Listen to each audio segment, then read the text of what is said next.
Hello, welcome back. We should be live streaming again.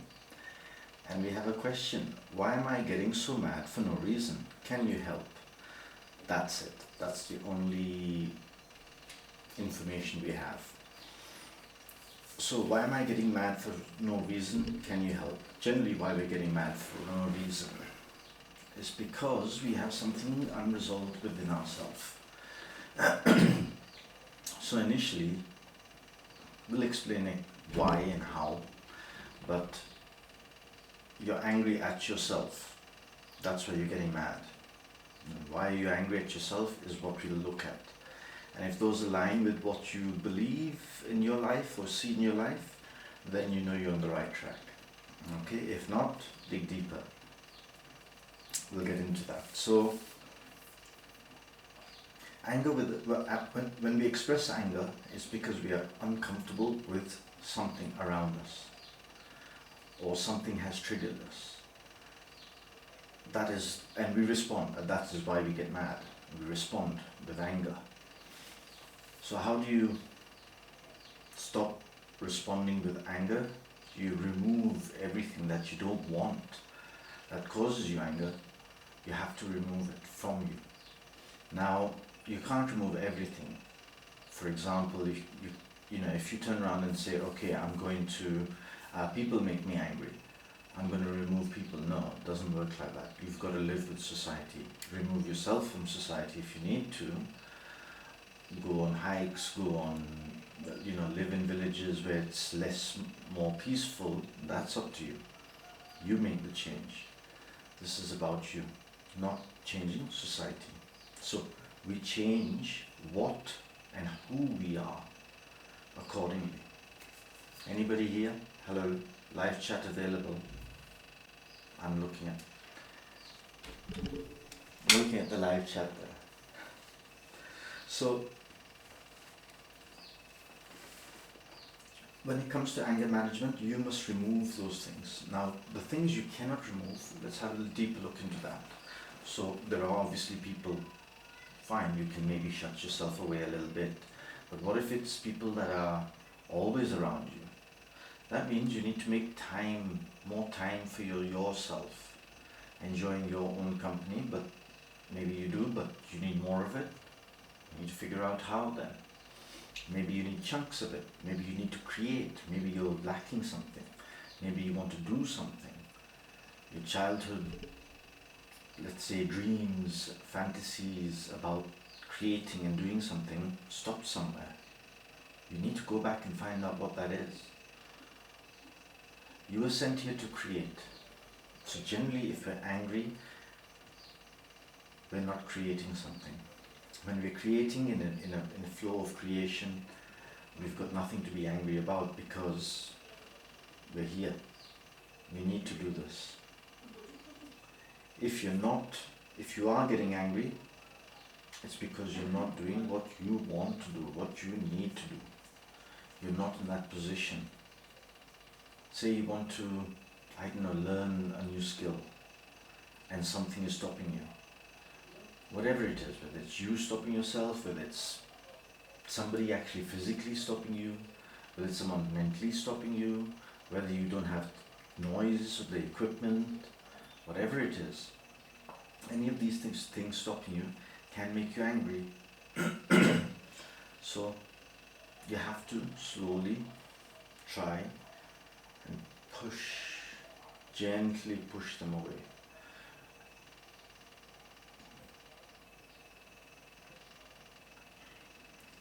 I'm just checking the internet connection. What was the question? Let's have a look again. Have we covered enough of it? Anybody want any more information? Anybody listening? There's nobody live. Why I'm getting so mad for no reason. So there is a reason. It looks like there's no reason because you're not able to do what you were sent to do, what your heart wants to do. And you're angry at that. If you were doing what you wanted to do, you wouldn't give two damns about anger. You'd find anger a waste of time. Just so you understand where I'm coming from. And I hope that that's sinking in. Finding what you want to do, what you need to do, listening and stuff like that, that's another question. But this is why you're angry. It's because you're not doing what you're supposed to be doing. Now, whether that's been programmed into you, whether you've been led down a path through this route, that route, life circumstances, whatever you want to call it, doesn't matter. What are you going to do about it?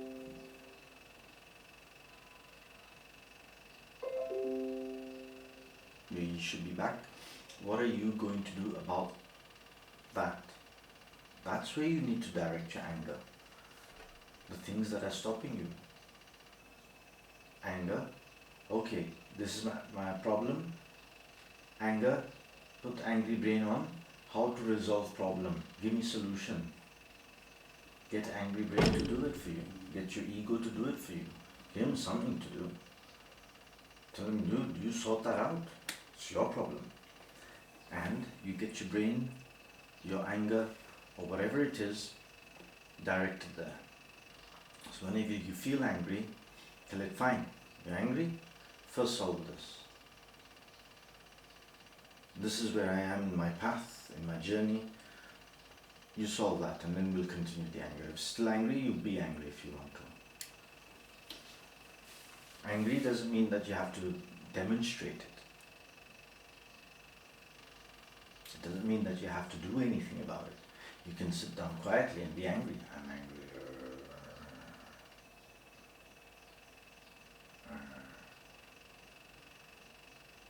You can do that. It's quite a nice way of being angry sometimes. Maybe not. So we'll have a look at some other questions that people have.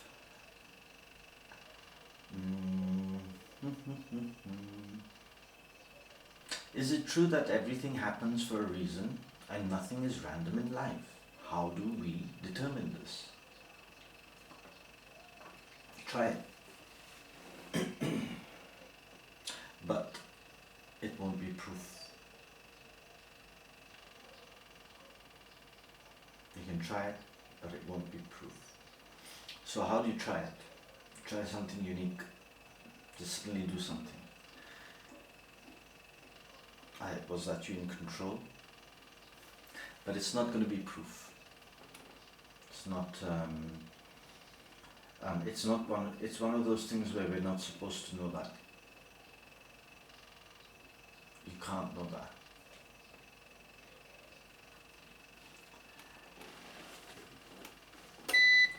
If you do get to know something like that, what happens is you become very godly.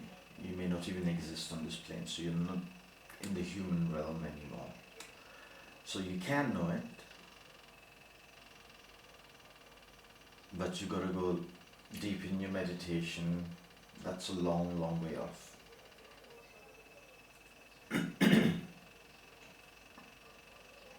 How do we determine this? So the best way to determine this, for yourself at least, to give yourself some proof which way is life going, is to experiment. Now the experiments that I talk about are using dice, it's using random events, and it's focusing your energy into making something happen. It's a bit like, let's say, spooky magic. I wish for it, I've what's the word? Whatever. My brain thinks about it, focuses it, it's gonna happen, it's gonna happen, it's gonna happen. And then that event happens. So you can do those type of experiments where you are controlling things. But is that still proof? I'll let you feel that. Who is dangerous, a human or a lion?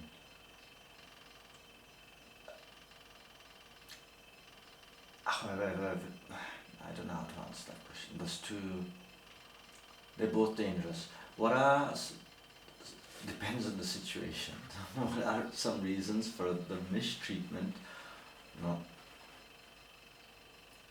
What do you think about pet owners who abandon their animals on the streets? What do I think about them? I don't really think about them. What do you want to think about them is your choice. I'd prefer not to. Do horses have a sense of danger, and do they try to protect their owners? I would say yes. I've seen this, I've heard people talk about this, and almost every animal has a sense of danger. Insects, you try and going to kill a spider or even a fly, even the smallest thing, they try and run away. And that's so yes, they understand danger. Horses, and do they try to protect their owners? Yes. Not always. Horses are just like humans in terms of emotions. They have fear as well, and they have, but because of their physical strength, most of them can come across as very courageous, and they will. But there are some, just like humans, timid ones. People who have not been in positions of fighting. So take, for example, an army man versus a civilian. An army man's reaction to a crisis is going to be very different. This guy is going to be like, same way with the horse, depending on the horse. That's your answer. We are still streaming. We are still streaming. Oh.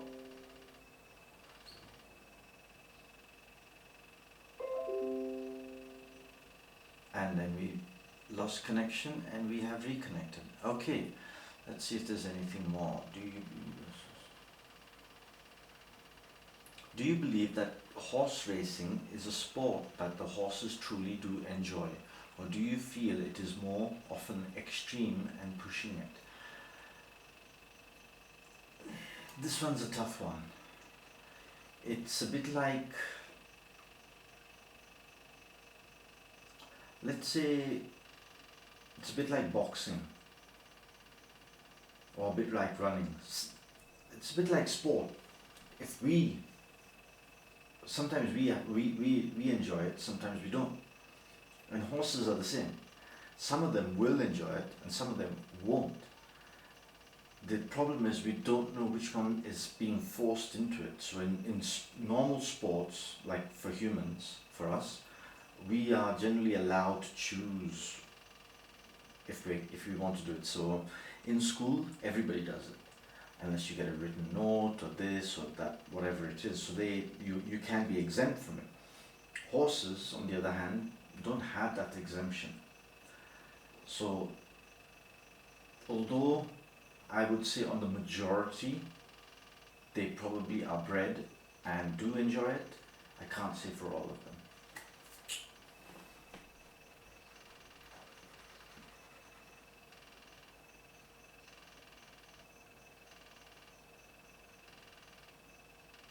I'm looking for another. What legal measures can be implemented to ensure that officers are held responsible for unjustified use of lethal force against animals?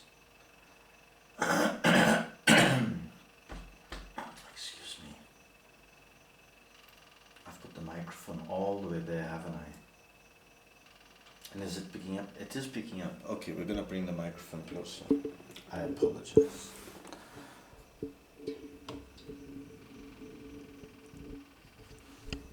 Turn your TV and volume down a little bit.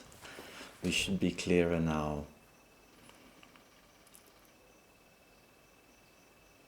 Okay, we're looking for more questions, and I'm getting a lot of horsey questions, which I'm not too interested in. Is it possible to speed up the process of learning about life? Well, it depends what you mean by learning about life, and yes, you can speed up the process. Just literally go learn. How you learn is up to you. Find your best learning techniques. As long as you're interested in it, you'll learn. If you're not interested in it and you just, I want to know about it, you probably won't learn. How can parents effectively support their How can parents effectively support their children's learning at home?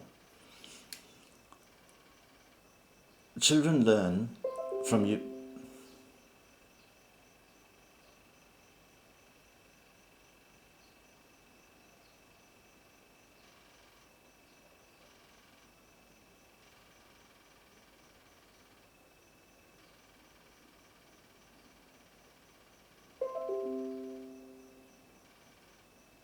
Okay, we'll go back to the question. Eff- how can parents effectively support their children's learning at home? Children learn from you. That's it. Keep them by your side as much as possible, and they will learn whatever you want them to learn, because they will learn whatever you're doing. They want to spend time with you, and that's it.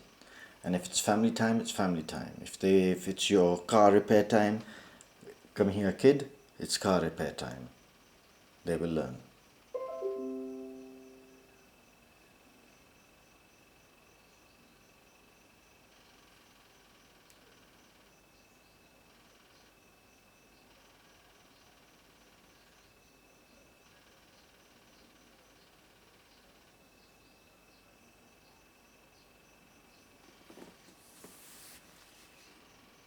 Testing.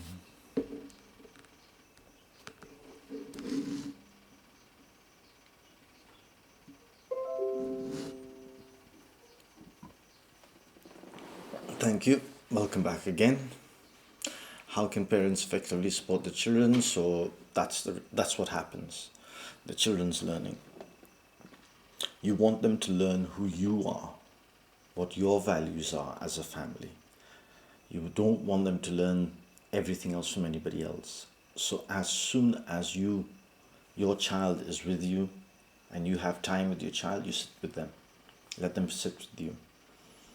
If you're doing work, put them in the corner, let them sit with you. Sooner or later they'll start to ask questions, let them learn with you. Make them interested in you. It's your relationship. They get plenty of it from outside. You're fighting to pull them back inside. And they will learn. That's effective support. That's how you effectively support your children in learning. Whatever they learn after that, they will find their way. They will understand how to learn. And that's it. And that they want from you.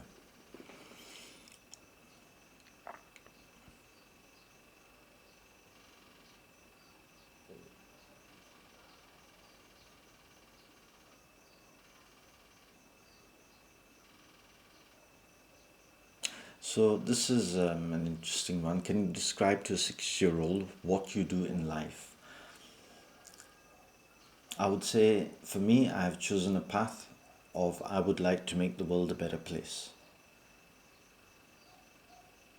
So I'm making the world a better place. It's better and better and better than it was. And that involves making things, helping people, talking to people. There's many, many different aspects. And one of them is this. That's how I would describe it. How would you?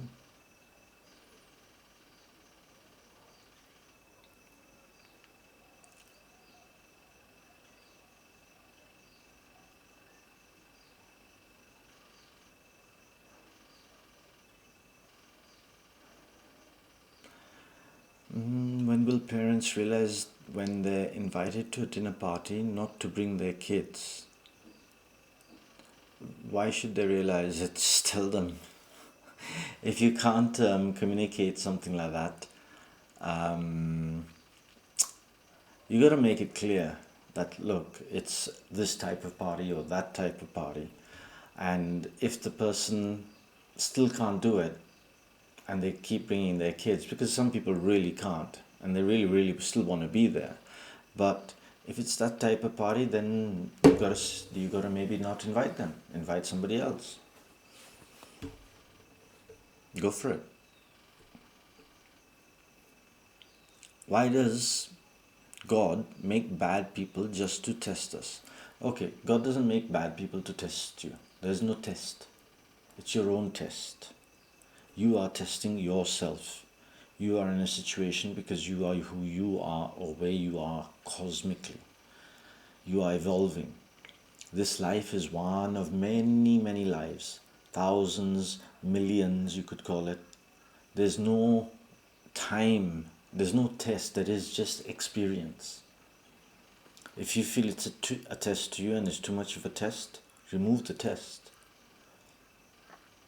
Take it out and say, I don't want it. remove the test, I'm going back to living my life. And then you choose what you want.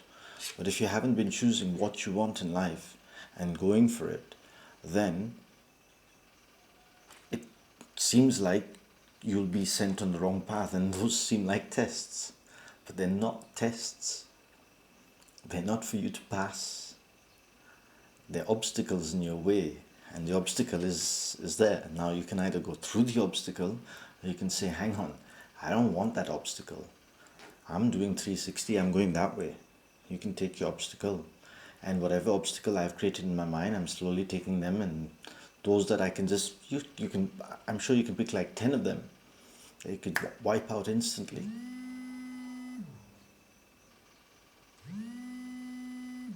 So think about that.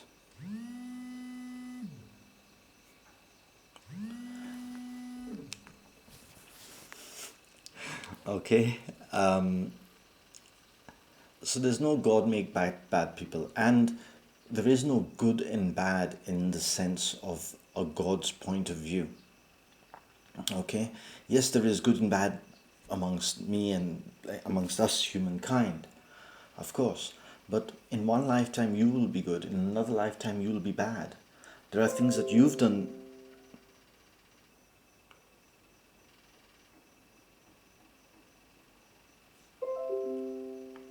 We should be back. Oh, someone's calling and I don't know why. Hold on. Hello? Hello? Hello हाँ. Hello aunty आज खाना थोड़ा late बनेगा मैं phone करूंगी आपको ना कोई बात नहीं.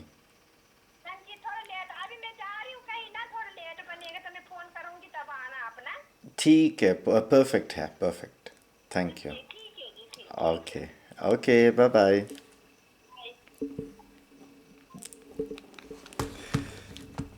Alright, she's my dinner lady. She's telling me the food's going to be late. I have to tell you because it's not fair that you. Where were we? Okay, let's have a look. I'm going to type a hello to myself. Nobody's putting hello.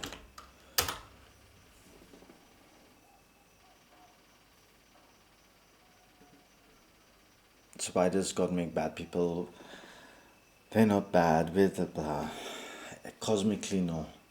So we've got to experience everything, and yes, at one point you will be bad. And there are things that we do, I've done that are wrong, you've done that are wrong. He's every single person. That's why they say, he who is without sin, cast the first stone.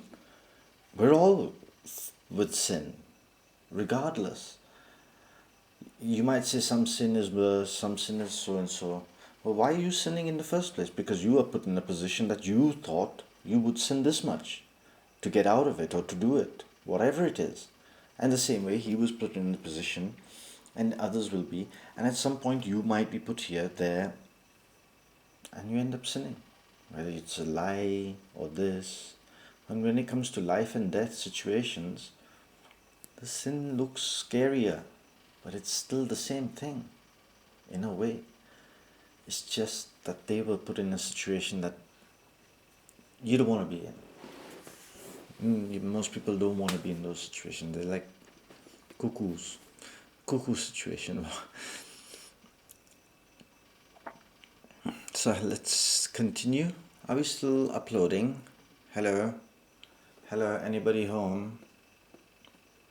We lose connection on and off occasionally.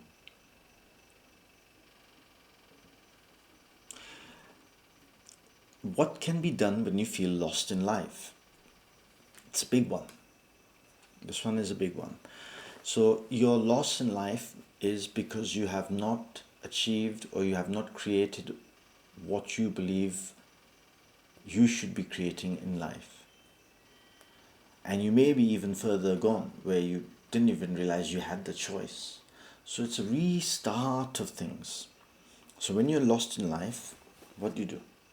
You have to find an anchor. Where am I? A star. As you look at the night sky, there's the star. There's the North Star. Oh, that must be north. Okay. I kind of know where I am. You walk into a nightclub, it's dark. What do? Ah, let's find the toilets. Okay, it's there. After a few drinks, I'll need to go that way. And it's from there, it's there, the bar's behind me. Okay, bar there. Things like that. So when you're lost, and same in life, what do? You have to find an anchor, a point where you restart, where you know where you are. How do you do that? You first get rid of all the stuff that's blinding you, or that's distracting you, that's keeping you from seeing. And you get rid of it. If you can't, you get rid of some of it. But you will need snippets, you will need time, you will need you. And that you doesn't need all of this. It's only then you can find yourself. Now, depending on how lost you are, how this you are, where you are in life, how far you've gone, all these things will factor in your recovery. How much you need to cut off, how long you need to cut off. There's no time limit. If you set yourself a time limit, you've already failed. It's a test. You're testing yourself. Don't do it. No more tests. Take it easy. Breathe. No more testing, no more failing, no more I'm not as good as comparing, no more school, nothing. We're taking all of that away.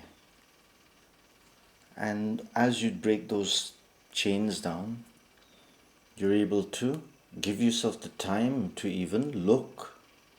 Alright, now maybe let me try car racing. I didn't like car racing. Let me try bike racing. I didn't like bike racing. Let me try horse racing. Didn't like that. Maybe I don't like racing. Now you've got time. And you start aligning and you start becoming unlost. But remember,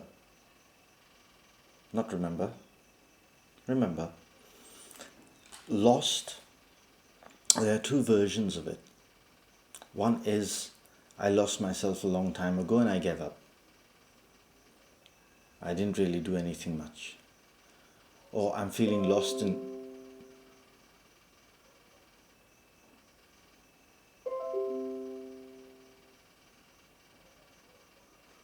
Should be back. So I gave up a long time ago. Or I'm feeling lost in life. Like something is going on. I don't know what I feel, but I'm stuck. I've got my kids. I get this. Whatever it is, midlife crisis. So within that, what you can do is keep your life. Don't break out of it completely. Try and keep it. But now segment and take time, constructive time, and for yourself, and start building what you want to build, what you need to build. And this is where you experiment, try different things, try interesting things, try building, try creating. Look for those kind of things. Okay, anything that builds and creates skills. And then you start to feel unlost. Oh, and the first type of lost, what were we talking about? So the one that you felt lost long time ago, and you don't know what's happening. Okay, so this is one is a different, I'd like you to look at a different approach. What is it that you want? If you could have anything, what do you want? Okay, now that's a goal I've given you. Okay, keep that in your mind. You could say, okay, that's the goal. Now, are you willing to go from here to get that? Or is it just a goal? I hope this is sinking in. Are you willing to go from here to get unlost? If you are, try it. Do it. Just do it. If not, wait a little. Convince yourself. Give yourself a free pass, 1,000 free passes. After the 1,000 are finished, give yourself another 1,000. After they finish, give yourself another 100,000. Doesn't matter. Just don't stop. And even if you don't reach the end, it's the journey that's important. So make sure you're enjoying that journey. Is it something that you want to do? Are you doing what you want to do? Is it your choice? Watching TV is not one of them.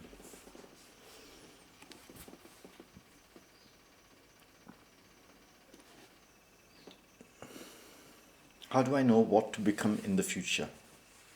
You choose. So think about it. Think as life. At this moment, you should be old enough to know a few things. If I have spoken completely out of context, please let me know. But you should know a few basic things. One of them, life is like a game. So let's have a look at life as a game. If life was a game, what would you do? Let's cut away everything that you think about or you know about. So we're just starting the game right now. So if imagine me, I'm here. I'm just starting the game right now. Click, click, click, log in, ping. I'm sitting here in front of a camera, in front of a light and a microphone. You know this. You would recognize all these things. What would you do? Start with a blank slate. Imagine you know nothing. What would you do? So, as an example, if you haven't played any games or role-playing games, adventure games, you'd explore. You'd look, what have I got? What tools do I have? Do I rent? Do I do this? What do I do? Okay, I've got a job. I've got a job, that means I've got to go to work. Blah, blah, blah. Start planning. Think of life as a game. Because, and this, it's described by other people, but I'm giving you another way of looking at it. As a third person walking around adventure game. Walk around. You have to do this, you have to do that, you have to keep maintenance, you have to do that. And then you will know what to do. And you don't know, how do I know what to become in the future? You don't know how to become something in the future. You don't know what you will become in the future. You choose what to become. Like anything else. Completely your choice. Who you are inside, if you really want to go into what job you do, the material world, what job you do, etc., that is your choice.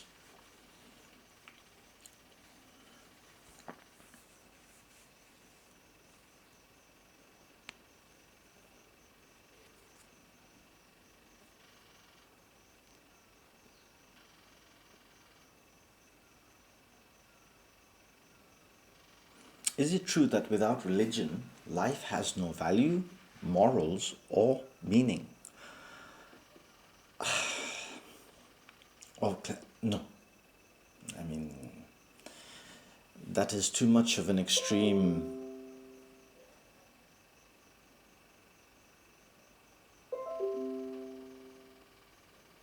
Okay, I hope you're back. Is it true that without religion, life has no value, morals, or meaning? Was the question.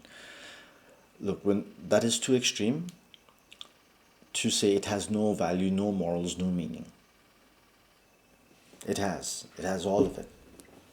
Everything. Religion can enhance it.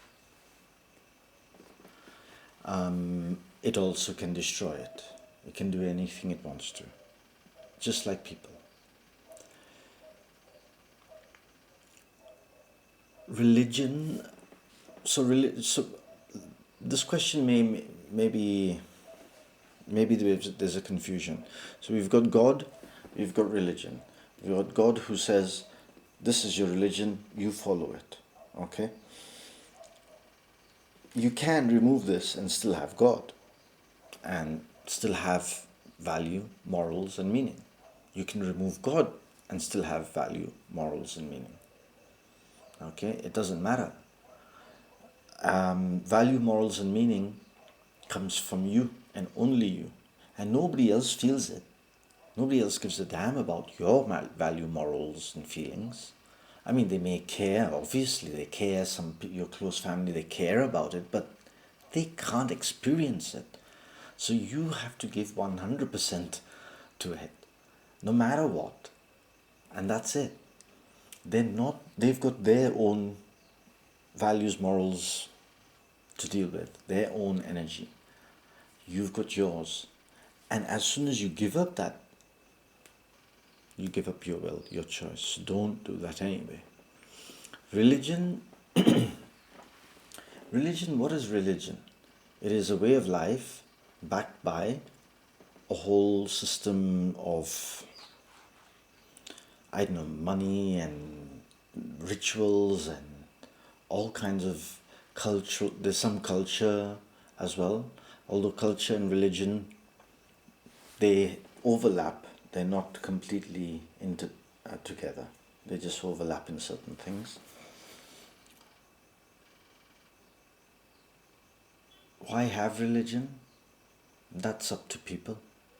Maybe they cannot make their own religion, so they want somebody else's. That's a fair enough point.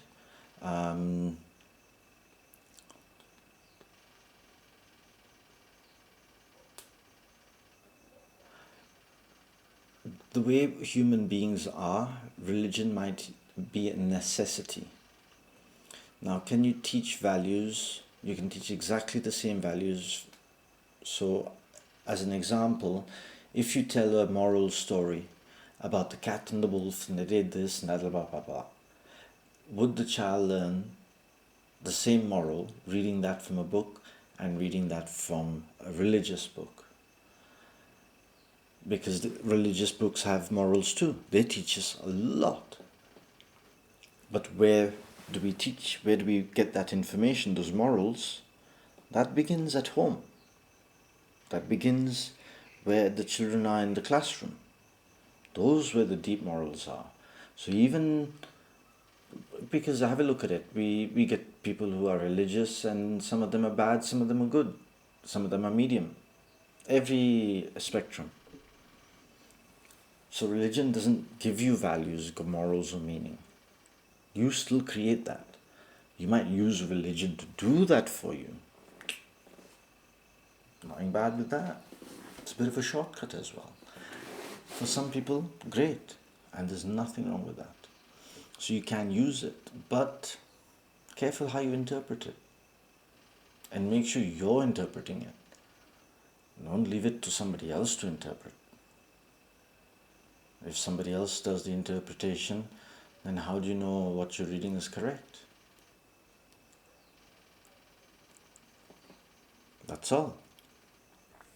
Or sometimes it's in a different language and I totally get it. I have the same problem. I take the translation and I take the best out of it.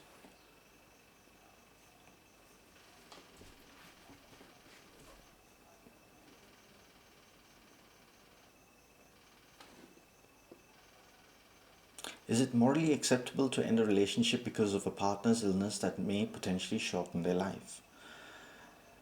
Again, that is depending on you totally. If you're leaving the person, they're going to feel hurt. Are you going to feel hurt by that hurt? If you have no hurt in you, then you don't have a moral compass there. That's it. But what about other people judging you? Do you have your moral compass going, oh crap? So where does your moral compass go? How much can you bear? Everybody has the same question. Can I do that? Yeah, you can do it. Of course you can. Nobody will stop you. But let me give you some context. In some societies, they might, I don't know.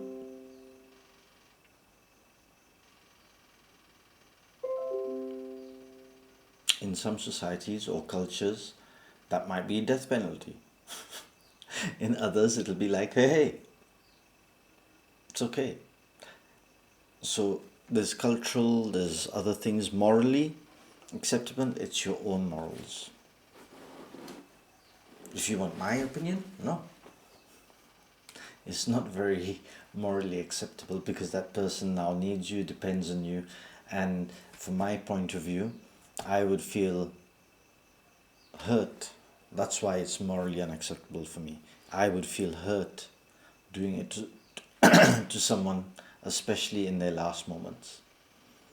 That's why. Now, if you don't feel hurt, like I said, what are you supposed to do? How are you supposed to feel morally? You can't feel it. Nobody can tell you to feel it. You can act it if you want.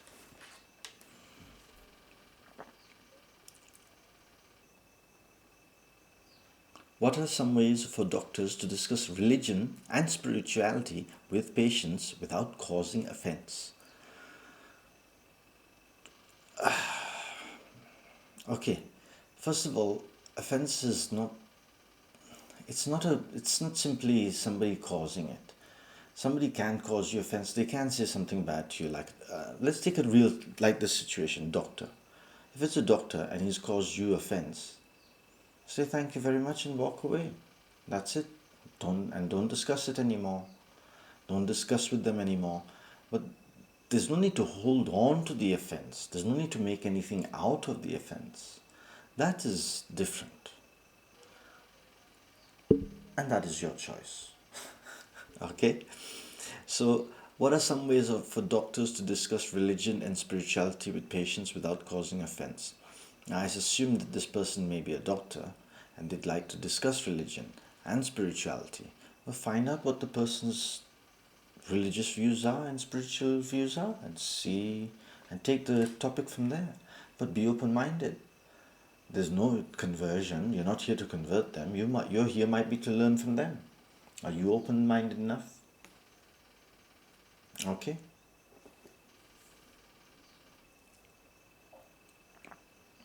I broke a promise to God. Is that a sin? If so, what should I do? So if you think it's a sin, it's a sin. Number one. Number two, you broke a promise to God. You are God, so no, you broke a promise to yourself. Okay, now you want to punish yourself for it? You can punish yourself for it. That is up to you. Okay, the guilt is there. It's inside you. There is no forgive me, God, please, this, that, nothing. It's not going to work. Either the guilt is there or it's not there. The day it's gone, you've forgiven yourself, there's no punishment. Simple. There's no other way about it. But if the guilt is there and you can't forgive yourself, learn to forgive it, or else it stays. Is that a sin?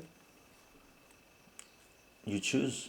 You want to punish yourself, go for it.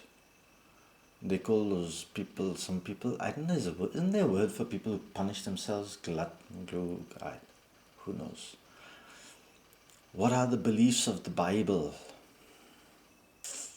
That's too broad a question. I mean, there's so many beliefs, but what is probably the core belief of the Bible? The core belief of the Bible, give me a second.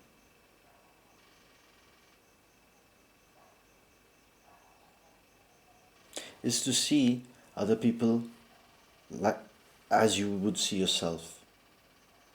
Exactly, as you would see yourself. That's the core belief of the Bible.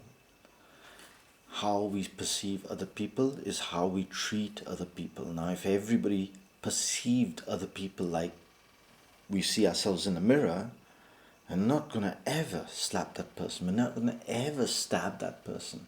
We're not going to ever cause that person any harm. Never. We'll do the best we can. Doesn't mean that we cannot have accidents or mistakes or whatever it is, but there won't be any intent to harm. That is, I believe, the core belief of the Bible. But like I said, then it believes this, it believes that, it believes you can drink wine, it believes you can't. Whatever. You know what I mean? What are some important life lessons that are often overlooked during childhood? Important life lessons. A life lesson. What is a life lesson that people need? That's often overlooked as well during childhood. Okay, it depends on where, who grew up, how you grew up, but often overlooked during childhood.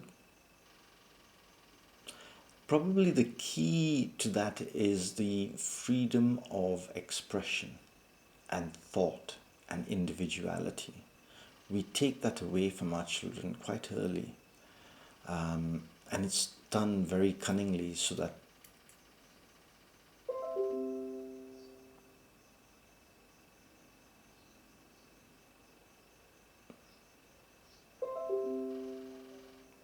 okay, we should be back, and it's done in a way that starts at school.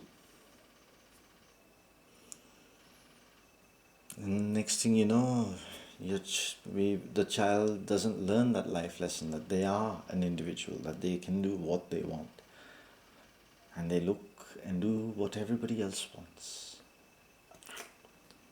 And there you've lost your child to somebody else or something else. And you were hoping that you would give them a better life than yours by giving them a choice, by not making them read the same news every day as you. Well, anyway, touches it.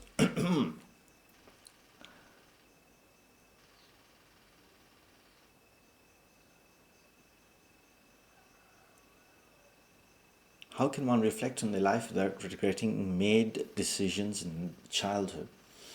This one is there should be a video on this, or if not, I'll make one. But it talks about the past. The past has no value. Okay, no inherent value. So you got to make a choice in your mind. I'll keep this answer short. You've got to make a choice in your mind. Do I keep something that has no value, and in fact takes value out of me, or do I let it go? I'll give you one more option. Dump it. How can one reflect on life without getting decisions made, without regretting it? Now, how do you reflect on life? No, sorry, this one is a slightly different question. So you bring your emotional level down. You bring up your memory and you go, okay, so what happened there? That happened there, and then that happened, and this, and then I did this. Okay, that was a really bad and stupid thing to do, because maybe I didn't have that information. Maybe I was in a bad mood. Maybe this. Okay, am I done with that memory? Do your analysis, take factual information. Be a scientist. Objective. Okay, that's the information, Who said what said, whether it'll be kept, and then once you've got your information, you take it. Okay, it's been analyzed, thank you very much. It's finished.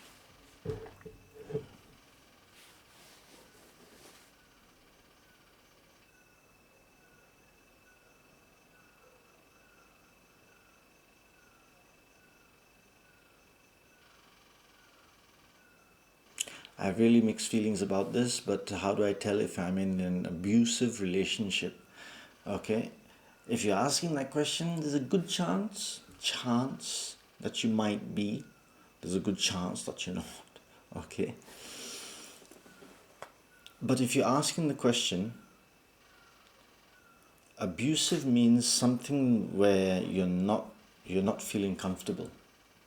Now, whether the person has created it or you have created it, separate matter.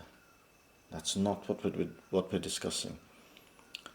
But be open-minded that it could have been you that created it, could have been the whole situation. It doesn't matter. How do you get out of it? How do you tell? You're feeling down. Okay?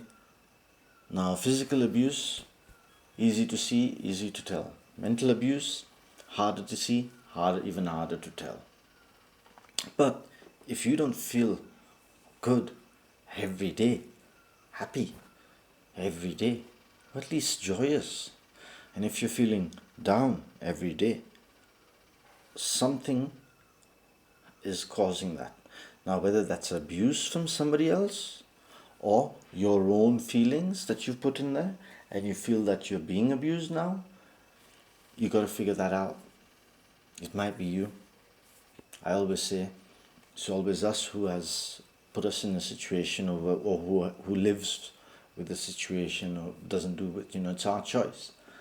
We've got to make that choice. Now, it's not a question of blaming, but if we need to get out, we need to recognize so that we can get out. Screw blaming ourselves, screw blaming anybody. How do we get out will be the choice. So you can tell, and you can speak to people. You can tell them, okay, this happened. Somebody else can be more objective and go, okay, maybe there was no abuse there. But be honest. Don't give 50% story, huh? Then you know already something is wrong. Why do some people hate me for no? We've discussed that.